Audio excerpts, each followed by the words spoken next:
రెండోది రాసుల గురించి. ఆయన ఏంటంటే రాసులు లేవు అని అంటుంటారు. నెక్స్ట్ ఈ చంద్రుడు ఏంటి, ఇక్కడ చంద్రుడేమో మన సూర్యమండలంలో ఉన్నాడు, రాసులు ఏమో ఎక్కడో కొన్ని వందల వేల లక్షల కోట్ల కాంతి సంవత్సరాల దూరంలో ఉన్నాయి, వారికి అక్కడికి వెళ్ళిపోతారా ఏంటి చంద్రుడు, సూర్యుడు అక్కడికి వెళ్ళిపోతారా, ఇది తప్పు అని ఒక వాదన చేస్తారంట ఆయన. సో ఈ 3 అంశాల మీద ఈ వీడియోలో నేను ప్రస్తావించబోతున్నానండి.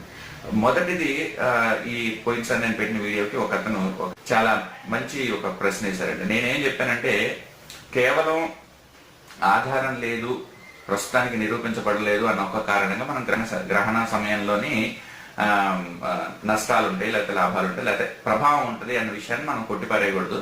ఎందుకంటే దాని మీద ఇంకా పరిశోధన జరగలేదు. పరిశోధన జరిగిన తర్వాత నిరూపింపబడితే గనక అప్పుడు మనం దాన్ని పక్కన పెట్టచ్చు. లేకపోతే పరిశోధన జరిగిన తర్వాత ఒకవేళ ప్రభావం ఉంటుంది అని రుజువు అవుతే ప్రభావం ఉంటుందని నమ్ముదాం, లేదు అంటే కనుక లేదని నమ్ముదాం. అంతే తప్పించి ఏ పరిశోధన